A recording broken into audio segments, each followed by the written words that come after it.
to believe that anybody feels the way we do about our girls and all those courts we're traveling to, and all the roads we drive, all the states we see.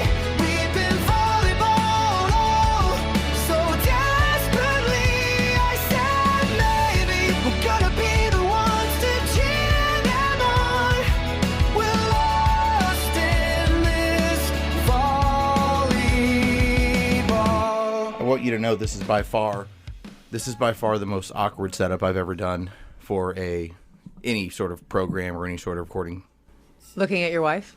Is that what's making it awkward? It's awkward because we're sitting in an unfinished basement, and I'm sitting on basically a weird stool that's used for installing drywall, and you're on some sort of other stool that we've used for like hosting parties. It's not even a stool. It used to be in the bathroom. It held my towel basket. Does make it a little strange, doesn't it? I'm just pointing it out. All right, so this is the first ever edition of Volleyball'd. I'm Carlos. And I'm Allison. And, we're the Medinas, and we've been married for nearly 20 years. I don't know where this idea came from outside of maybe just like a road trip. Like, where did we decide let's suddenly put together something that might be kind of fun for you and I? When you're on like your third hour of driving and you're like, Allie, keep me awake, tell me a story, let's talk about something. And my mind always goes to, let's talk about volleyball. That's what we always talk about on long road trips. Every road trip we are now in, for us, I think this is year 7 or 8 of club at this point. And so we started throwing around the idea, well, what if we just put together a podcast where we just talked about some of the stuff we've done? And I've liked other podcasts in the past. And so it just turned into, all right, I know a little bit about sports as a professional broadcaster. And for someone who's worked in corporate America and communications as long as you have, you're actually the one who knows a sport from playing. So it kind of made a little bit of sense. Yep, it's true. High school volleyball player. But I'm old enough that we didn't have liberos. I had to relearn the game myself. And so for anyone out there, the way it's always worked is I'm the one who ends up asking my wife. Now, it's changed. Years ago, I would ask, how many subs do we have? And why are we playing to 25? Like the simple stuff. Now it's turned more into, all right, I get what we're doing. I get our offense. I get our defense. But you're still the person that would meet a parent who's screaming from the sideline, not to disparage you, out of rotation. Oh my gosh. Like when you my pick child, it up. When I know my child is out of rotation, there's nothing that makes you want to pull every hair out of your head faster when you know that you're in the wrong spot. And I'm trying to silently tell them so I'm not outing them to the referee, but it's the worst. It's the worst. But when we first started this entire process, we've got 2 girls that are in club, and one is now she's actually a freshman in high school. The other one is a 6th grader in middle school. They used to stare at you, at least our oldest did, as we're instructed by like the club coaches, don't look at the sideline, don't look at your parents.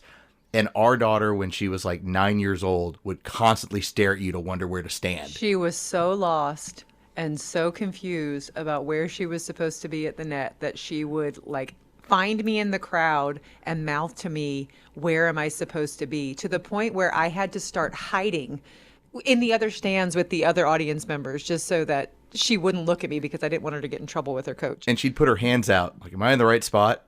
It's like, isn't this what we're paying for?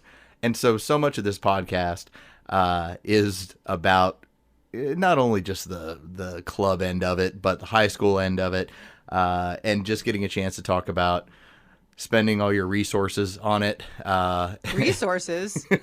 Resources? You mean like time and money and mental capacity and sanity? Yeah. We started going through some of this stuff about just what the travel schedule is going to be, because both of our daughters are actually playing at different clubs in the Atlanta area, and they're in completely different age groups. One's going to be playing 11s, one would be playing 16s, and for those parents that have a multitude of kids in travel sports in general, it's completely insane. Like now it's gotten to that point because last year our 10-year-olds didn't travel the way it's going to happen this Yeah, year. this is the first year where both teams will go to between 3 and 4 qualifiers in multiple states, and we have to figure out the true divide and conquer life. I'm not ready. I'm not ready. No, and we talk about, grandparent help and who else is going to, help with the travel and how we're going to do this. And also obviously the expense involved. And so I was actually talking with a coworker of mine. His son is currently a collegiate baseball player, and he was going through what their process was during that time period. And he goes, "Yeah, I think your podcast is going to work out pretty well. Like it's just kind of fun just to talk with other parents." And so we highly encourage you. Drop a comment. We'll have a lot of this stuff posted. We're going to be hitting some of the message boards for a lot of topics. And we talked about wanting to start right here. The idea that, and it took us a while to get to this point. If there's one piece of advice I would give to start this podcast, it's year to year, just find the right situation for your kid. Because it changes every single year. We've had one daughter who has been at a club for almost a decade. And there's been years where it's been great. There's been years where it's been very frustrating. Our younger daughter, so far, they've all been fun. But it's now become a year-to-year situation based on what they're asked to do and who's coaching the teams. It's an impossible situation that they ask the parents and players to be in, where you're literally wrapping up your nationals, if your team is one that goes to play at AAUs and or USAV, and immediately turn around and make huge decisions about the next year of your life. It's a really tough thing, and we went through it this year for sure. But we came out on top, and we're really happy with what's going on. Some new things we're trying, but we had some serious family talks about what do we want out of the year, what do we want out of their volleyball experiences, and you have to weigh the good with the bad and decide what the right fit is. And whatever you do, stay out of the group chats on Facebook, because, oh my goodness, they get nasty. First off, nasty. I had not experienced that until this year. And let me just say, especially if you did find this podcast in that way through Facebook, because I know we want to post in some of these places, y'all are awesome. Every one of you. When you throw out dirt, when you talk about coaches, when you talk about programs. Now, Alice and I had made the point, we're not going to turn this into, let's knock one program, knock it, because to me, and I've told this to friends of mine, I have a friend of mine who's a director at a smaller club, and we've always said, you should be able, I don't care if it's just volleyball, but if it's sports, find the right club for your kid, find the right scenario, and then hopefully they flourish from there. To hear so many of the stories that are out there in these groups, it's reassuring where oh, it's not just me. Like there are other people that are dealing with this. You and I just have to be a different level of crazy. I heard stories of these poor children going to 3 to 4 tryouts in the same day. And maybe they were some clubs say you have 24 hours to commit. Others say you have a week. Some you can't leave the building until you've paid money and leave. But the stress of that week is intense, and it falls as heavily on the parent as it does on the player, because the parents have the financial side of things. There's a lot to weigh and factors. How far am I going to have to drive? What does the commute look like? Do I know any other parents that can help me carpool to and from this club? There's a lot of factors that start to play in that can really mess up your world for a whole year if it doesn't align the way that you want it to. So you just got to really think through, what is the end goal and what does success look like for your athlete and the family? And that's where I say it's different for everyone. For us, not so much for our younger daughter, because at that age, it's more of she'd had the same teammates basically from the year before, a familiar place. So it doesn't matter, in my opinion, if she plays a ton or she doesn't. Like, it's still development. It's still fun volleyball. She's going to have a great time.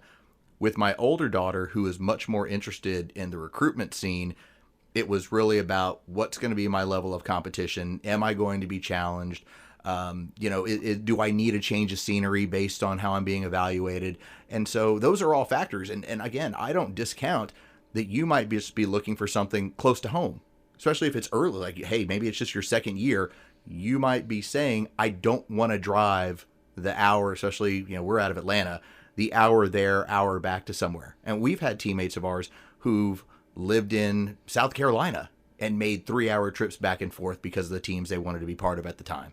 Multi-sport athletes. There's a lot of kids we know that have tried to make it work doing 2 sports at a time, and they have to switch to a regional team or more of local play because they want to compete at high levels of all the sports that they compete in. My kids played all the sports up until about 8, 9, and then we couldn't keep up with more than one anymore. And I was a multi-sport athlete.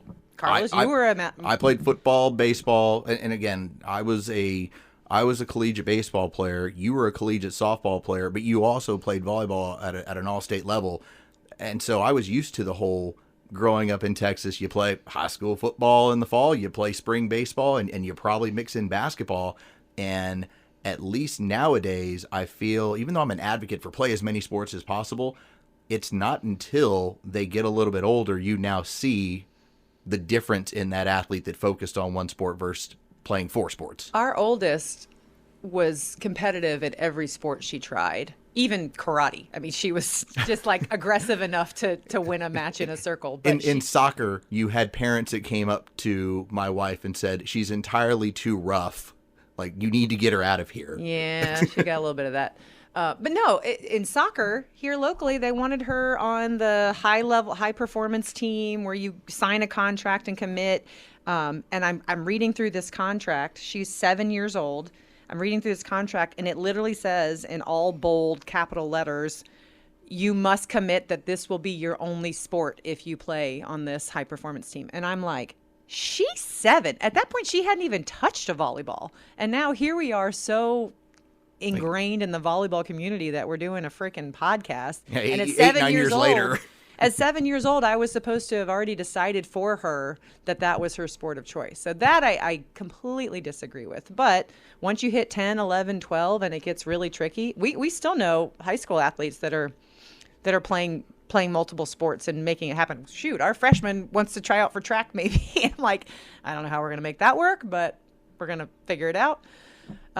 It's a lot. It's a lot. We had the experience because we also played last year. Our daughter played, and we say, because it's a commitment by every parent. When you say we played, it's because you're the one driving. You're the one paying. You're the one who, parents who buy softball and baseball bats, like, oh my God, to see what those prices are now. When you say we, I get you. Some people might look at you like you're a little crazy. Like, why do you keep saying we? It's just your son or it's just your daughter. No, it's all of us. Like, we're all having to take part in this. But we played feeder last year as my daughter was an 8th grader. And one of the more intriguing things that happened, there was a player who was a really good player the next year, this past year. But the year when we played with them, it was like her first or second year of volleyball. Her dad said, hey, how long has she been playing? And I was like, 6 years. He goes, that totally makes sense. Because he saw the difference in where his daughter was going, but where she wasn't quite yet. Versus ours, who had decided at 8 years old, I want to do this and I want to do it pretty seriously. It's the fastest growing sport for girls in the country right now. And I believe the boys' side is catching up very quickly as well. The growth in the boys' side of the sport is unbelievable, especially here in the Atlanta area. So it's not slowing down anytime soon. And this, I said before, the community of volleyball, there's really nothing like it. If you have friends, if you still have friends outside of your volleyball mom and dad teammates, we still have a couple that will wait for us to have an open weekend. But they don't understand our lives out in the volleyball world. They don't understand how we would commit so much time, so much money to do what we do for our kids, to travel all over the country, to be busy 6 to 7 days out of the week going to a training session or a one-on-one or a team practice or a bonding activity. They don't get it because they're not in it like we are. And once you're in it, you either love it or you don't. And lucky for us, we found some parents that really love it, and it's become a community for us, and lifelong friendships have come out of it also for the parents. Yeah, I think this is going to be a fun part about this upcoming club season. we have a girl who's newer to volleyball. Now, she's not new to athletics. Like, she's a really interesting, she's going to play middle. She's a basketball player. And her mom started to ask my wife, hey, what am I getting into? And the look on your face of like, well, you're going to find out. And it's everything. It's the 3 practices or 2 practices a week. As you said, it's the training. But then it's the figuring out who picks up who, or who travels with who, or what parents you hang out with at the hotel bar after or grab food with. Like, it's this entire culture that when we are around, like, we spent our fall break with some former neighbors of ours. They have younger sons and they just play some rec leagues. They looked at us like we were crazy when they asked, well, what is that going to cost y'all this year? We're like, it's a lot. And then when you told them, they were like, oh my God, y'all are nuts. Well, first of all, we have an unspoken family rule that we don't ever actually add up all of the receipts. No. I don't want to know. I don't want to know. I know how much I'm paying the club. I know how much I paid for uniforms. I know how much I'm paying for the hotel and the airfare. But do you think I really want to know how much we're actually spending on food and gas and sweatshirts and acai bowls and all of it times what, anywhere from 10 to 14 tournaments in a year? Nope. There's no spreadsheet. If I knew, I would probably go into a straight panic attack. So we have some friends of ours that we played club with for several seasons, and the dad, who has 3 daughters involved in club sports, I hadn't seen him for the better part of probably about 3 or 4 months during the off season, and I saw him at one of the tournaments, and I said hey to him, and the first thing he said, he looked at me, he goes, I added it up, I'm spending like $30,000 this year. It was the first thing out of his mouth.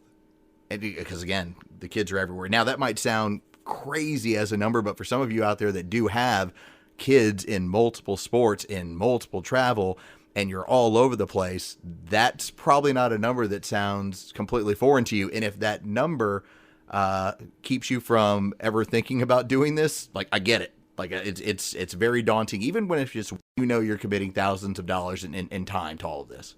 And let's be perfectly clear. None of us are actually doing this anymore to get college paid for. Like, yes, we want our kids to play in college. Yes, she would like to play in college. Probably both of them. We don't know yet. But we're very aware that we're spending college tuition on travel volleyball right now. We're highly aware of it. But there are other takeaways beyond just eventually some tuition help later. I mean, the lessons that you learn on and off the court, being a teammate, learning how to lose, learning how to win, learning how to be with different types of personalities, people from different places. These are life lessons that my husband and I, both being athletes growing up, I think it's made us who we are. We're comfortable in a room. We're better in the workplace. We're much better in the workplace because we know how to lead. We know when not to lead. We know how to read the room. We know how to resolve conflict. These are things that you learned in moments of strife when you're growing up on a court or on a field or whatever. And, I know we're beating the same drum that every other athlete parent has beat before, but I highly believe in all of this. I think that if you just let your kids sit around and look at their iPad all day, you're going to get a kid that does that for the rest of their life when they grow up. So you have to teach them how to force themselves into tough situations. I think about the reason why this is all worth it to me. My oldest daughter, when she was 12 years old, was in the semifinal at Big South. And they had to win that match in order to secure the bid. And they had a really good team, and they were playing a really tough team. And she struggled early. She was hitting the ball as an outside. It wasn't bad. It wasn't like she was hitting all over creation, but it was like an inch here, an inch there. And the coach pulled her, and she looked like she was going to melt down on the sideline. Just, full tears, just what girls will do in these situations. And the coach told her, get yourself together, I'm putting you back in. And she could have melted down. And when they put her back in, she went off. And I think she had like 3 or 4 kills. She got a couple key ones in the third set, and we won. And I had to walk away from the court, and I got teared up. And it wasn't just because they had won. It was because I saw her when she's like at her most vulnerable, ready to lose it, ready to freak out. And she got herself together and made plays. Like, you remember, that match was crazy. And so that was like, that's what I'm paying for. I'm paying for like when you're 18 years old or 20 years old or 25 years old, 30 years old, and something bad happens to you. It's like, how do you get back up and do something about it? That was a 12-year-old volleyball match, and 300 people stopped to watch that game. It was nuts. It was insane. The pressure that those girls were under. And let's not forget the referee that called the 5-second serving rule on a freaking 12-year-old On in a a 12-year-old. semifinal match. Are you freaking kidding me? I could still go find that guy. Ridiculous. Ridiculous. Anyway, long story short, those moments where you see your kid as happy as they possibly could be make it worth it. But even just this year, you have the moments that are equally as devastating. When you lose that semifinal match at AAUs to make it to the finals, devastating for my kid this year. But they still got third place. That's in the country. That's amazing. Now, granted, 2 days later at the last practice before USAV, she fractured her ankle. Ooh, more devastating. How do you That's bounce back? Injuries. We'll get more on that later.